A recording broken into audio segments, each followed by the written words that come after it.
Muy buenos días. Vamos a dar inicio al cuarto día de la Feria del Libro de Relaciones Internacionales del Instituto Matías Romero. Yo tengo de celebrar que esté entre nosotros el secretario de Relaciones Exteriores, Marcelo Ebrard, porque es una muestra para la Feria del Libro que hemos decidido llevarla adelante a pesar de las condiciones todavía por la pandemia de manera virtual. Muchas gracias, secretario, por este apoyo, por el apoyo que siempre hemos tenido en el Instituto de parte del Canciller. Saludo también a la presidenta del Colegio de México, a Silvia Lotuli, que es pues, una aliada permanente de nuestro Centro de Investigación Internacional.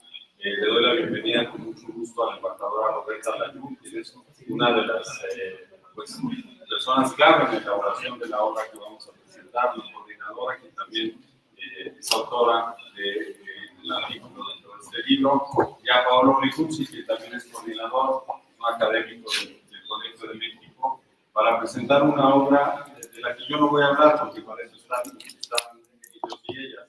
Es una obra simplemente que digo que conceptualmente es bien interesante para conocer a través de personas de Estados Unidos parte importante de la historia de México. Lo segundo que voy a decir es un referente para ustedes que están preparándose para egresados del Ministerio Mexicano o lo tienen contemplado, pues desde ya es una obra obligada también para adentrarse a estos temas relacionados con México y Estados Unidos. Sin más, le voy a dar la palabra en primer lugar al secretario de Relaciones Exteriores para que nos haga una intervención. Muchas gracias. Bueno, muchas gracias. Buenos días. En primer lugar, darles la bienvenida a quienes hoy nos acompañan. Agradecer la autonomía del Instituto Matías Romero, directora del Colegio de México, mi alma mater, por estar aquí. Embajadora Layún, muchas gracias. Ahora les platico qué es lo que Roberta hizo y cómo participó y por qué es una parte tan importante en la elaboración de este estudio.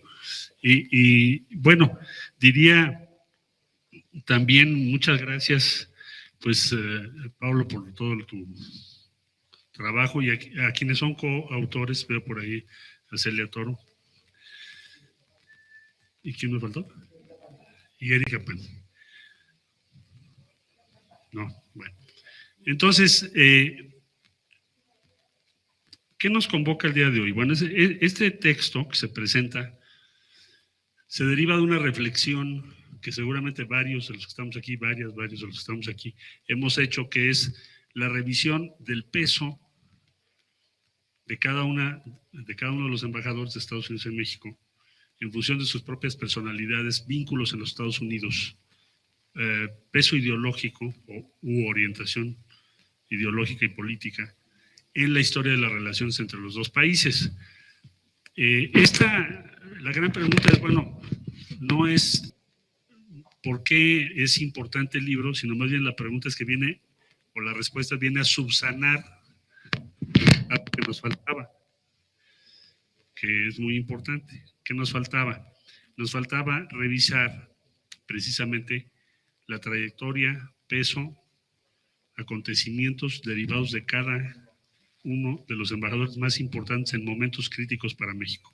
No se revisan todos los embajadores, pero sí aquellos embajadores que estuvieron en México en momentos especialmente relevantes.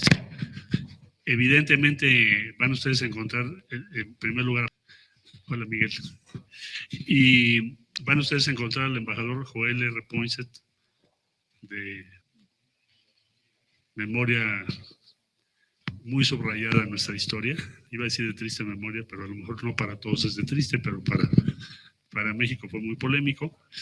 Y van ustedes a encontrar entonces una revisión de la relación entre los dos países, pero con otro ángulo, que es a través de la valoración de cada uno de los embajadores. Una vez estaba yo conversando con la embajadora Layún sobre, a su vez, una conversación que le compartí de un G20, donde me decían varios de los cancilleres, oye, pues ustedes son los especialistas en Estados Unidos, ayúdenos a descifrar el enigma de ese momento, que varios países ahí presentes no entendían. Y entonces bueno, hicimos una serie de reflexiones y al final me quedé con la impresión de que efectivamente México es uno de los países que tiene más experiencia. Entonces, decía yo, pues somos los especialistas o de los países especializados en la relación con Estados Unidos, pero nos faltaba la revisión del peso y trayectoria, la vinculación de cada embajador con los acontecimientos de cada momento relevante para México. Bueno, pues este libro es la pieza de rompecabezas, creo yo, que nos faltaba. A lo mejor nos faltan otras piezas, pero esta era una muy importante. De manera que va a ser sumamente útil, porque cualquier estudioso de las relaciones internacionales va a necesitar revisar este texto.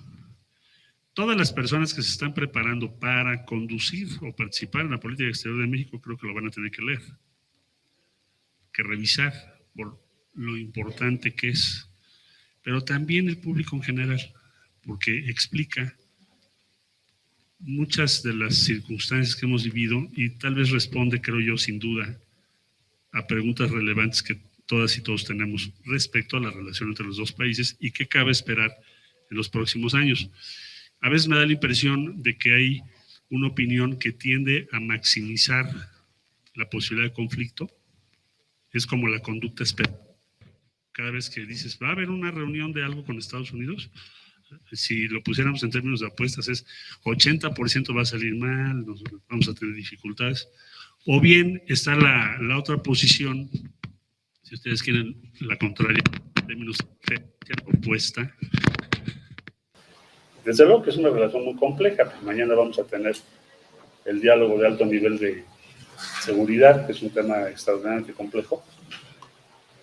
Y lo que estamos tratando de hacer es construir procedimientos, instancias, normas predecibles que vayan reduciendo la incertidumbre de la relación lo más que podamos, en una relación que siempre va a ser asimétrica, cuando menos hasta donde nos llegue a ver o podamos ver el futuro, pero que entonces tienes que traducir en procedimientos y fórmulas ciertas, confiables, predecibles, y reducir los márgenes de discrecionalidad que casi siempre operan en contra nuestra. Pero en fin, ya no me voy más allá, simplemente decirles que les recomiendo ampliamente este texto, agradecerles mucho a las personas que han hecho posible que el día de hoy lo presentemos. Resuelve una pregunta central en la relación de los dos países y permite ser más eficaces en el futuro. ¿Por qué tenemos que estudiar Estados Unidos? Alguien dirá, es obvio. Bueno, pues no teníamos el texto antes. Entonces, a veces hay que poner manos a la obra para que lo que es obvio, lo que tenemos que resolver, pues se resuelva. Y yo creo que es una gran contribución para ese propósito. Pues muchas gracias. El saludo a Miguel Ruiz Cabañas, que anda por aquí. ¿Cómo estás, Miguel? Que también es coautor. Y como ustedes saben, fue subsecretario de Relaciones Exteriores, colega en la Cancillería. Entonces, muchas gracias y cedo el uso de la palabra pues, a quienes van a participar y nos van a explicar en qué consiste este texto. En primer lugar, a Silvia Giorgiuli, del Colegio de México, como ya dije, es la presidenta y bueno, dirige el Colegio de México. Bueno, pues muchísimas gracias. A mí me da mucho gusto estar aquí en la Feria Internacional del Libro. El colegio participa con publicaciones, participa en varias de las sesiones y bueno, pues yo creo que era un espacio ideal para hacer el lanzamiento de esta novedad editorial del libro Embajadores de Estados Unidos en México, Diplomacia de Crisis y Oportunidades, que como bien mencionó el canciller, coordinaron Roberta Layú, Erika Pani, Paolo Riguzzi y Celia Toro, una coedición y un trabajo conjunto de la Secretaría de Relaciones Exteriores y el Colegio de México. Y bueno, pues también me da mucho gusto poder estar en este espacio, compartir con el canciller Marcelo Ebrard, con el director general del Instituto Matías Romero, Alejandro Alday, con quienes tenemos una colaboración en varios temas académicos. Este es uno más de los espacios. Y compartir también este panel con Roberta Layú, con Paolo Riguzzi, dos de los coordinadores, además de tener la presencia, como mencionaba el canciller, de Celia Toro, otra de las coordinadoras, junto con Erika Pani, y bueno, de algunos autores como Miguel Ruiz Cabañas, y por supuesto también saludar a la embajadora Moreno Toscano, que nos da mucho gusto verla aquí. Bueno, voy a intentar no ser muy repetitiva respecto a lo que ya dijo el canciller. Voy a decir que en el marco de los 200 años de la independencia y de pensar a México como un país independiente, pues creo que uno de los temas centrales efectivamente es la relación con nuestro vecino del norte. En ese sentido, cuando Roberta Layú y el canciller nos plantearon el reto, porque así lo voy a decir, de en un tiempo muy corto convocar y hacer una reflexión con una mirada distinta, porque como bien decía el canciller, hay mucho, hemos discutido mucho, leído mucho, trabajado mucho en las relaciones internacionales y en los estudios sobre la diplomacia, Celia Toro y varios de los colegas en el libro, pero también creo que el libro se enriquece mucho de la visión de quienes han estado en el ejercicio de la diplomacia, de diplomáticos mexicanos, del embajador Alayú, del embajador Luis Cabañas, entre otros. Pues creo que hace una combinación de visiones distintas, muy afortunadas para ofrecer esta lectura alternativa. ¿Qué es lo que va a encontrar el lector? Bueno, creo que es un texto excelentemente escrito, coincido con lo que dijo el canciller, que es para expertos, para interesados en seguir la carrera diplomática, para historiadores, para estudiantes en general, pero creo que para el público. Es un libro que está escrito de una manera, voy a decir, muy amable, bueno, me dijo un deleite. Va a encontrar un recorrido de las relaciones con Estados Unidos que refleja muy bien este carácter del vecino antagónico, a veces incómodo, a veces distante, pero que también capta espacios de sinergia y de colaboración, por ejemplo, a través de los intercambios económicos, comerciales, culturales, un vecino con el que además compartimos una población migrante, casi 12 millones de mexicanos allá y cerca de 1 millón de estadounidenses acá. Y nos da también un recorrido para lo que creo que es muy interesante cuando uno empieza desde 1822 hasta Carlos Pascual, pues la recurrencia de los temas, ¿no? En los casi 200 años de relación bilateral hay temas que son constantes y que siguen siendo difíciles, ¿no? La gestión de la frontera, los temas comerciales desde el siglo XIX, XX y ahora en el siglo XXI, diversos acuerdos bilaterales como instrumentos para plasmar las negociaciones desde el Tratado de Guadalupe Hidalgo y el Medida Santemecano, ahora tenemos también el TEMEC, que refleja bien la dificultad de las negociaciones y la convergencia y divergencia sobre, por ejemplo, en torno a temas internacionales, ¿no? La relación con América Latina, en particular con Centroamérica y Cuba, pero también en conflictos internacionales como las dos guerras mundiales. También refleja algunos temas emergentes o que toman un nuevo cariz, como los de seguridad y narcotráfico, entre otros, a lo mejor lo sumaría también en la gestión migratoria.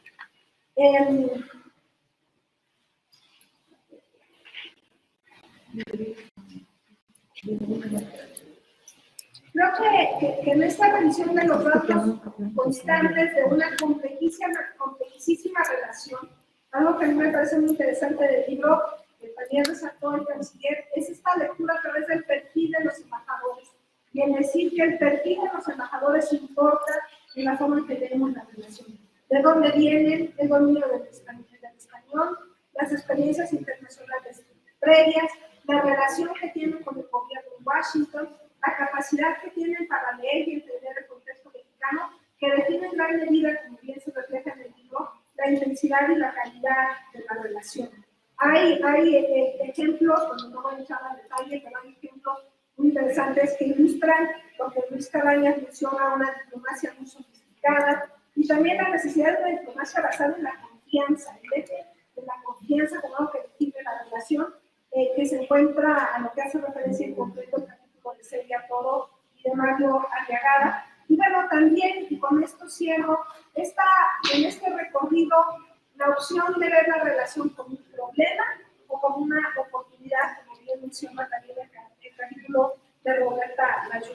En concreto, creo que es una herramienta muy valiosa para entender la relación internacional, para el ejercicio de la diplomacia, para entender, como bien decía el canciller, hacia adelante, muy útil para leerlo en el contexto actual Y bueno, solo tengo una queja. Por supuesto que el eje de la discusión son temas comerciales, de seguridad, del contexto internacional. Creo que podríamos acercar temas más nobles de la relación bilateral, como por ejemplo en el ámbito cultural y educativo. Efectivamente son temas menos taquilleros, porque son temas donde normalmente hay convergencia, más que divergencia, pero es un punto de la relación que es constante. Si hay que destacar, por ejemplo, ahora en Cancillería el esfuerzo por orientar en diplomacia cultural y en realidad la diplomacia científica, que son temas que creo que vale la pena incorporar. Cierro nada más con agradecimientos al anfitrión, Alejandro Day, al canciller esta posibilidad del espacio de diálogo. Debo decir, hubo varios seminarios internos y algunos a los participamos el canciller y yo para discutir los trabajos. Creo que es una mecánica de trabajo extraordinaria. Felicitar a los coordinadores y a los autores, y también a las áreas de publicación del Colegio de México, a Daniela Saí y a todo su equipo, y por Relaciones Exteriores a David Olvera, a Saúl Juárez Montaño y a Constanza García Gómez. No se ve, pero hay un gran trabajo de colaboración entre las dos actividades editoriales de nuestras instituciones. Y bueno, pues ya lista para ver qué sigue después de la presentación de esta presentación. Muchas gracias. Le vamos a dar la palabra a la embajadora Roberta Layuz. Saludamos a Roberto Velasco, titular de la Unidad del Norte, que nos acompaña aquí presencialmente. Embajadora, pues tienes la palabra y felicidades por esta obra. Muchas gracias, Alejandro. Pues es un honor estar aquí esta mañana en este conversatorio con el canciller de México, con la presidenta del Colegio de México, con colega coordinador de la obra, y muchísimas gracias, Alejandro, por esta oportunidad. Es un momento emocionante porque llega a término un proyecto de colaboración una obra en donde participaron muchas personas, y es un ejemplo de la colaboración entre el Colegio de México y la Cancillería. Esta muy estrecha colaboración se inició hace 60 años, cuando don Daniel Cosío Villegas convenció al presidente Adolfo López Mateos de crear el Centro de Estudios Internacionales del Colegio de México, con el afán de preparar el capital humano que México necesitaba para poder tener un papel importante en el mundo. Y a lo largo de esos 60 años ha habido una colaboración muy estrecha. En primer lugar, porque los egresados del Centro de Estudios Internacionales hemos venido a poblar todo el escalafón del Servicio Exterior mexicano. Y hoy en día, un egresado de la 7ª generación, Marcelo Ebrard, dirige la diplomacia mexicana. Pero la colaboración entre el colegio y la Cancillería no se ha limitado al tema de la formación de diplomáticos o de la presencia de académicos en la Cancillería para dirigir muchas veces aquí el Instituto Matías Romero, sino también ha habido una colaboración muy estrecha en el tema de publicaciones, y este es un ejemplo de ellos. Esto es un ejemplo que se inició apenas en julio de 2020, como mencionó el canciller en una conversación que tuvimos, en donde él llegó a la conclusión de que era muy importante llevar a cabo este estudio, y me dio instrucciones para ir a buscar el apoyo del Colegio de México para lograrlo. Y subrayo la palabra instrucciones porque de eso trata el libro. Trata de analizar las instrucciones que recibieron los embajadores de Estados Unidos en México en distintos momentos de la historia. Trata de entender cuáles eran esas instrucciones y en qué medida los embajadores tuvieron el tacto y la discreción para llevarlos a cabo y para tener éxito en su misión, y en algunos casos, desafortunadamente, no lo entendieron, no lo supieron llevar a cabo, y ellos mismos se convirtieron en un problema para la relación bilateral. Entonces, yo sí creo que es muy importante que los embajadores sepan cumplir instrucciones. No quiero aprovechar la ocasión para decir que a mí me enseñó a cumplir instrucciones de la Cancillería Carmen Moreno Toscano, y que es muy importante en la formación de un embajador. A mí se me facilitó cumplir la instrucción del canciller porque había desarrollado una relación muy importante con Silvia Giorguli en los 6 años que fui embajadora en España. Ella, cuando llegó a la presidencia del Colegio de México, pues como siempre los presidentes del Colegio de México tienen relación muy estrecha con las instituciones académicas españolas, con las instituciones culturales de España. Y me tocó acompañarla en ese proceso la que me atrevo a decir que hicimos una buena amistad, una buena confianza. Y de acuerdo a una anécdota en la que ella tuve el honor de que me acompañara a dar un grito, y allí la presenté con el embajador de China en España, que era un egresado del Colegio de México y que impresionaba mucho a los españoles con su perfecto acento mexicano. Bueno, Silvia escuchó la propuesta, se entusiasmó, le gustó y tuvo el tino de proponer como coordinadores realmente a las personas más adecuadas. En primer lugar, a Erika Pani, que conoce pues la historia de Estados Unidos muy bien y la historia de la relación bilateral.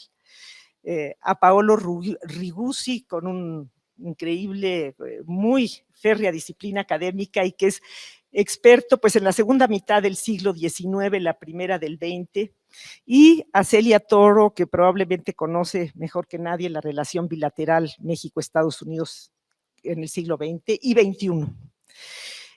Yo poco a poco pues me fui sumando al cuarteto, les agradezco mucho a los coordinadores que me hayan aceptado, a pesar de que yo no tenía la experiencia académica que ellos tuvieron, pero sí tenía el entusiasmo.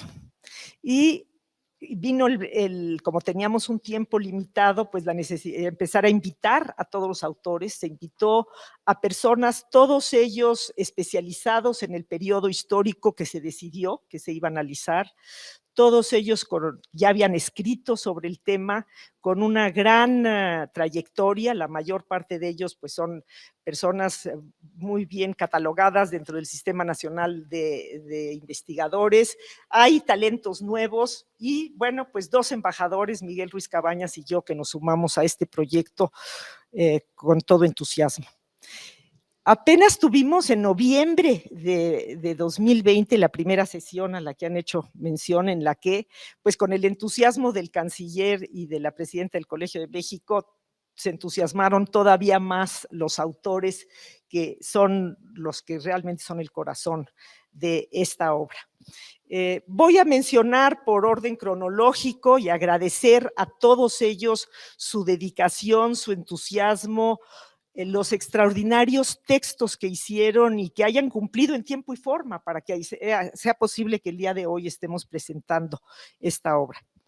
Bueno, pues en primer lugar, como mencionó el canciller, está el primer ensayo, que es el de Joel Poinsett y la intromisión en asuntos mexicanos, que escribió Ana Rosa Suárez Argüello del Instituto Mora. El segundo, Nicolás Trist, diplomático sin autorización, que escribió Amy Greenberg de la Universidad de Pensilvania. El tercero, Miseria sendaria y crisis revolucionaria, espacios para una diplomacia de la anexión. La gestión de James Gadsden en México, 1853-1856, escrito por Marcela Terrazas y Basante, del Instituto de Investigaciones Históricas de la UNAM. El cuarto, Erika Pani, tomó 3 embajadores, La crisis como oportunidad, John Forsyth Jr., Robert McLean y Thomas Corwin. El quinto, Una negociación en 2 tiempos, John Foster y el reconocimiento a Porfirio Díaz, 1876-1878, de la época en que Porfirio Díaz decía, pobre de México, tan cerca de Estados Unidos y tan lejos de Dios, escribió Emanuel González Heredia, egresado del Colegio de México. El sexto, Estabilidad primero e inversionistas después, Henry Fletcher, embajador de Estados Unidos en México durante la Primera Guerra Mundial, escrita por Luis Barrón de la Universidad Anáhuac. El séptimo, Dwight Morrow, El viraje hacia la negociación, 1927-1930, escrito por María del Carmen Collado del Instituto Mora. Josephus Daniels, Las expropiaciones mexicanas y el manejo de la relación bilateral, 1936-1940, de Paolo Riguzi, del Centro de Estudios Históricos del Colegio de México. El embajador George S. Messerschmitt, y la colaboración México-Estados Unidos durante la Segunda Guerra Mundial, escrito por Blanca Torres del Colegio de México. Francis B. White, la convicción intervencionista, escrito por Soledad Loaesa, profesora emérita del Colegio de México. Thomas Mann y la política de México hacia Cuba, el difícil camino del acuerdo para disentir, escrito por Ana Covarrubias Velasco, también del Colegio de México. John Gavin, actor y diplomático, sobre todo ese periodo tan difícil del fin de la Guerra Fría y el conflicto centroamericano, paralelo a la deuda, la crisis de la deuda en México, escrita por el embajador Miguel Ruiz Caballas, que ahorita se encuentra prestado en el Instituto Tecnológico de Monterrey, pero que igual que yo, pues pertenece a esta casa. Yo hice el ensayo sobre John Negroponte, James Jones y el Tratado de Libre Comercio de América del Norte, todo el proceso de negociación entre 1991 y 1993. Y el último artículo de la serie, Carlos Pascual, la iniciativa Mérida y Wikileaks, fue escrito por Mario Arriagada y María Celia Toro, aquí presente. En total, 15 autores internacionalistas, historiadores, diplomáticos, una reseña de 17 embajadores, y no puedo evitar hacer mención que 7 de los autores somos egresados del Centro de Estudios Internacionales del Colegio de México, con lo cual pues se cumple la ambición de don Daniel Cosío Villegas de formar no solamente diplomáticos, pero de formar también analistas, estudiosos, comentaristas y hasta periodistas, para que México pudiera tener un papel como el que ha buscado tener en los últimos años. No me queda sino pues agradecer de todo corazón al canciller de México, a Marcelo Ebrard, el apoyo, la confianza que me tuvo. Yo no hice más que cumplir instrucciones, señor canciller, pero muchísimas gracias y muchísimas gracias por el apoyo para que yo me pudiera dedicar a esto. Y a Silvia Giorguli, por la respuesta tan entusiasta, por el tino en escoger a los coordinadores y por el apoyo que dio desde un principio. Esto solamente se pudo completar en tan poco tiempo por este entusiasmo y por este apoyo que ha llegado a final hoy en día. El maestro Alejandro Alday no solamente es nuestro anfitrión hoy en día, sino fue el responsable de llevar a término el convenio entre la Cancillería y el Colegio de México, el cual es experto, como ya no es el primero que hizo, ya como consultor jurídico había hecho otros. Quiero también agradecer a la maestra Laurelena Carrillo de la MEXID, de quien recibimos su apoyo, a Laura Beatriz Moreno Rodríguez, directora del Acervo Histórico, que siempre estuvo en la mejor disposición de responder todas las inquietudes de los autores. Por supuesto, a Gabriela Said, que ya mencionó la presidenta, y no quiero olvidar a Irving Arriola, que fue el que nos puso a todos en Zoom. Algo bueno tenía que salir de esta pandemia, que tuviéramos el tiempo para tener todos los Zoom que hemos tenido entre coordinadores y luego con todos los autores, corrigiendo los textos, haciendo observaciones, logrando esta inseminación de ideas. Y también, por supuesto, Elba Huitrón, que siempre encontró el tiempo en la increíble agenda del canciller para que se ocupara y le diera seguimiento a todos los temas. Muchísimas gracias a todos. Ha sido pues realmente una ocasión muy feliz para todos y una gran experiencia para mí. Aprendí muchísimo. Y falta Paolo Ruguzzi, que nos pusimos de acuerdo para que él hiciera la reseña interna de cómo se fue que se decidió escoger a los autores, por qué, y la historia, la estructura interna, secreta del libro, más allá de la cronológica que acabo de leer. Muchas gracias.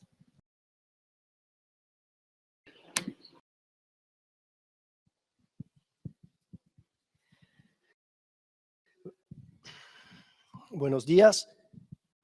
Agradezco la hospitalidad del Instituto Matías Romero. Agradezco a la Secretaría de Relaciones Exteriores y al Colegio de México por habernos convocado tras haber promovido ese esfuerzo editorial y ese proyecto de investigación. Agradezco a mis co-coordinadoras, Berta Layuz, Erika Pani y Celia Toro por la confianza con la cual me han acogido a este equipo de trabajo. Voy a presentar el libro en el sentido literal.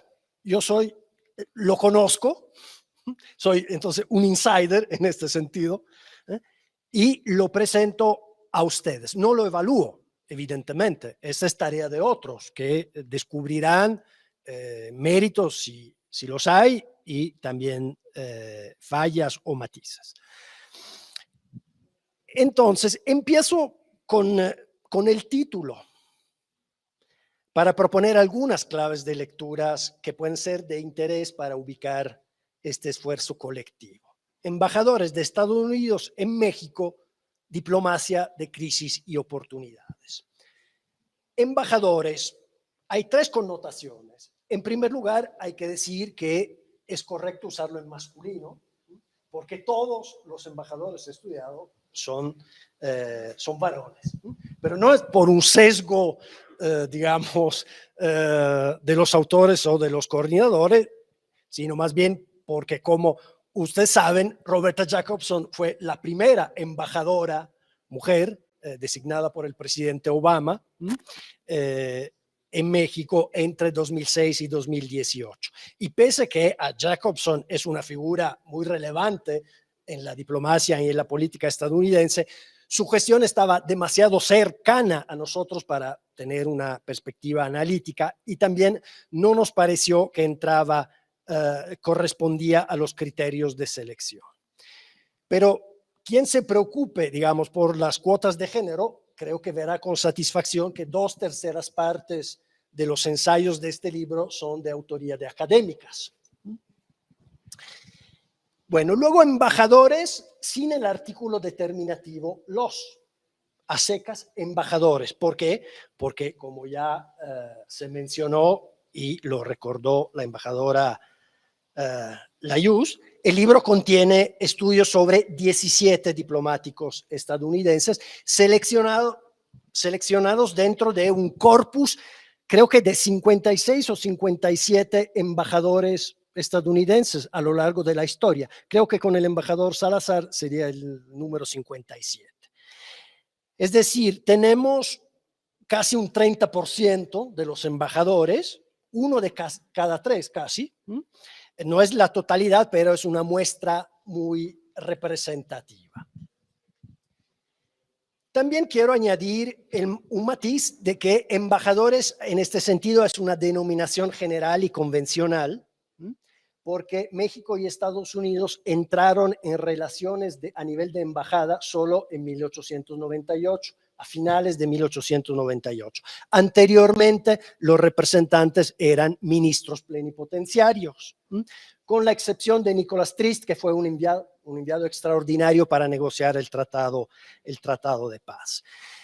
Y eran ministros plenipotenciarios porque la práctica diplomática estadounidense reconocía o identificaba a los embajadores como representantes de un soberano, lo cual contradecía los principios republicanos de la cultura republicana estadounidense en ese momento, por la cual el presidente no era considerado un soberano. Eso cambió solo a finales del siglo XIX, para que los diplomáticos estadounidenses no tuvieran un estatus inferior en Europa, pero también en las cortes de China y Japón, y entonces aceptaron subir el nivel de sus representantes a embajadores. Por cierto, ya que estamos en el Instituto Matías Romero, no puedo dejar de recordar que por un azar verdaderamente cruel de la historia, el que estaba destinado a ser el primer embajador de México en Washington, el gran Matías Romero, fue nombrado embajador, pero no alcanzó a presentar las credenciales debido a su repentino fallecimiento. Valga eso entonces como un homenaje, aunque bueno, muy lejano a su extraordinaria labor de promoción y afianzamiento de relaciones de cooperación bilateral. Pero luego volviendo a nuestro título, diplomacia de crisis y oportunidades. Aquí, ¿a qué nos referimos? A la identificación de momentos cruciales en la relación bilateral que nos han servido para seleccionar a los diplomáticos en función de su inserción en tales momentos y de su actuación. Donde crisis se refiere a la presencia de algún conflicto o tensión susceptible de producir inestabilidad en la relación y restringir de forma significativa los ámbitos de cooperación. Mientras que oportunidad se refiere a la solución del conflicto o más en general a todo lo que refuerza la estabilidad de la relación y contribuye a la expansión de la cooperación. Y en este sentido, el reto fue el de balancear el factor humano, la trayectoria, las orientaciones, las inclinaciones de los diplomáticos, como bien mencionaba el canciller antes, con los factores del contexto, el escenario, la agenda bilateral, pero también internacional. Ahora, el recorrido de ese libro, en términos temporales, como también ya se ha recordado, parte de Joel Poinsett, el primer ministro estadounidense en México, y llega hasta Carlos Pascual. Poinsett Pascual, pero no es solo la inicial del apellido que los une, sino una característica, el desenlace un tanto abrupto de sus misiones, siendo ambos considerados personas no gratas en algún momento por parte del gobierno mexicano. Los contextos en que fueron declarados, aunque informalmente, personas no gratas, marcan la dimensión del cambio intervenido en la relación a lo largo de este periodo, ¿no? de más de 180 años que median entre Poinsett y Pascual. Poinsett se inmiscuyó en los asuntos políticos mexicanos, en particular debido a su cercanía a las logias masónicas, a una facción de las logias masónicas yorquinas. Es decir, en ese momento estamos hablando de una política no formalizada en la que también era un tanto complicado orientarse. Fue víctima también de una comunicación muy esporádica con su gobierno por los tiempos muy largos de comunicación por correo marítimo, y víctima también de la intriga de su rival, el ministro británico. El resultado de estos ingredientes fue que el gobierno pidió su salida de México, como en efecto aconteció. Pascual, en cambio, como nos recuerdan magistralmente Celia Toro y Mario Arriagada, que estudiaron este caso, fue víctima de lo que en la jerga de los economistas se llamaría un choque exógeno, es decir, el fenómeno Wikileaks, cuando repentinamente apareció en la red mundial de forma pública miles de cables electrónicos de la diplomacia estadounidense, entre los cuales estaban los de Pascual, criticando varios aspectos de la política del presidente Calderón en relación con la llamada guerra a las organizaciones del narcotráfico. Aunque puede que haya empezado también involucramientos quizás pocos ortodoxos en cuestiones personales, como explican los autores.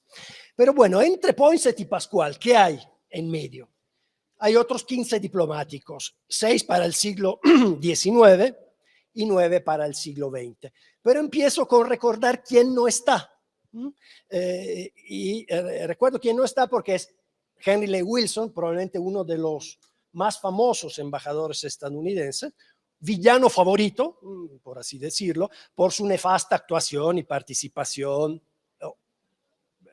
indirecta en el golpe militar de Victoriano Huerta en contra del presidente constitucional Francisco Madero. Nosotros hemos considerado que Henry Lee Wilson no es representativo de las relaciones México-Estados Unidos a lo largo del tiempo, que son relaciones que han tenido claramente momentos de tensión y momentos de conflicto, pero que también han tenido grandes espacios de cooperación y de acomodo. Henry Lay Wilson representa una disrupción extrema de este diálogo diplomático, y además su actuación iba en contra de las instrucciones del Departamento de Estado y de la política del presidente Taft. Por eso no está en nuestro horizonte y en nuestra mirada. Hay muchos trabajos que analizan, estudian su actuación, remitimos a ellos. Entonces, ¿con qué nos queda? Nos queda un mapeo de las áreas de intervención de los diplomáticos estadounidenses en México a lo largo de casi 2 siglos, que equivale a una macronegociación, si lo vemos en términos conjuntos. Yo creo que fue el cardenal de Richelieu que dijo que la diplomacia era el arte de la perpetua negociación. Y las relaciones México-Estados Unidos, por la imbricación de las dos sociedades, que ya se ha recordado, en economía, sociedad, cultura, medios de comunicación, sistema de seguridad, es tan densa y tan intensa que ha producido a lo largo del tiempo un tejido de negociación continua e incesante. Se negocia sobre cualquier cosa. Yo creo que no hay otro ejemplo de países que tengan una interacción tan intensa y tan tupida de este punto de vista. Obviamente los diplomáticos estadounidenses, los embajadores estadounidenses en México representan solo una parte de la agenda. Hay otra agenda, no sé si de igual importancia, pero muy significativa, que es la en Washington, evidentemente, con los embajadores estadounidenses, mexicanos en la capital estadounidense. Pero entonces, en ese mapeo de las áreas de intervención, podemos recordar rápidamente, a manera de reseña, embajadores que intervinieron y a través de los cuales se negociaron tratados trascendentales. El Tratado de Guadalupe Hidalgo, que puso fin a la guerra, y en el que Nicolás Trist, ese enviado extraordinario estudiado por Amy Greenberg, hizo un sacrificio personal para detener pretensiones expansionistas que venían de Washington y rehusó prestarse a esa maniobra agresiva contra México. Otro tratado trascendental, evidentemente, el Telecán, en el que participó el embajador Negroponte y también con un papel importante luego del embajador Jones a fines de su ratificación. También embajadores que participaron en tratados que podían ser potencialmente trascendentes, pero no lo fueron. El Tratado de la Mesilla con Gadsden, estudiado por Marcela Terrazas, porque el Congreso de Estados Unidos afortunadamente lo rechazó, reduciendo a una tercera parte la cesión territorial. O sea, fue un sacrificio territorial, pero pequeño con respecto a lo que había negociado Gadsden. Y luego también el célebre tratado de McLean Ocampo, que le corresponde estudiar a Erika Pani, de 1859, aprobado por el presidente Juárez, y que de haberse ratificado hubiera significado un protectorado estadounidense sobre México, y que afortunadamente el Senado estadounidense también rechazó. Luego tenemos un embajador que negoció y se interpuso en la cuestión del reconocimiento diplomático del régimen de Porfirio Díaz, John Watson Foster, estudiado por Emanuel Heredia, y embajadores que desempeñaron una gran labor de acomodo en un contexto de guerra internacional, en las 2 guerras mundiales.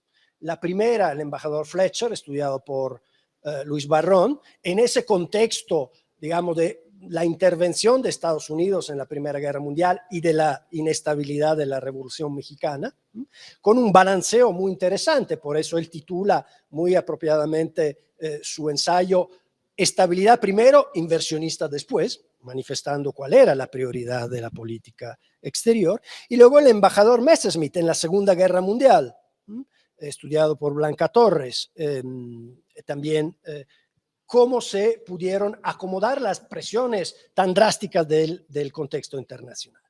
Luego tenemos los conflictos de la Guerra Fría, los embajadores que intervinieron en los conflictos externos de las guerras frías. El golpe contra Arbenz en Guatemala a través del embajador White, estudiado por Soledad Loaesa, y la famosa crisis de los misiles en Cuba, con los misiles soviéticos apuntados contra el sureste de Estados Unidos, lo cual era una amenaza directa también contra el noreste de México, hay que decirlo, hubiera involucrado necesariamente. Y aquí Ana Covarrubia hace también un espléndido trabajo de reconstrucción de la actuación sensata por muchos sentidos del embajador Mann. Luego tenemos embajadores que se distinguieron por el manejo exitoso de los conflictos ligados a políticas económicas mexicanas, como Dwight Morrow, estudiado por Carmen Collado, que también muestra cómo él fue uno de los promotores de una diplomacia cultural muy novedosa y empática hacia México, y el embajador Josephus Daniels durante la época cardenista y el ciclo de expropiaciones que me tocó estudiar. Y luego tenemos un caso contrario de un manejo no exitoso, el caso del embajador John Gavin, estudiado muy bien por el embajador Miguel Ruiz Cabañas, que nos dice cómo John Gavin, que por cierto de madre sonorense, uno de los embajadores quizás más ligado por lazos familiares a México, no supo manejar una coyuntura de por sí difícil entre Reagan, presiones sobre México por el conflicto en Centroamérica, la crisis de la deuda mexicana, y nos recuerda cómo al final quizás hubiera sido mejor que lo hubiesen escogido para el papel de James Bond, como en efecto se pensó en algún momento, siendo él un hombre extraordinariamente apuesto, se pensó, ¿no? Yo no tengo más que agradecimiento para todos ustedes por estar esta mañana, y nuevamente recordar que quienes estén interesadas, que estén en la Ciudad de México, el libro está disponible aquí en la Feria del Libro en el Instituto Matías Romero. También estará disponible en el Colegio de México. Hay un hashtag o una cuenta del colegio que se llama Libros Colmex. Entonces ahí hay muchas vías para conseguirlo. No se lo pierdan porque es realmente una obra maestra. Muchísimas gracias, y con esto despedimos la transmisión. Nos vemos esta tarde para presentar el cuaderno diplomático 75 años de relaciones entre México y Suiza. Muchísimas gracias.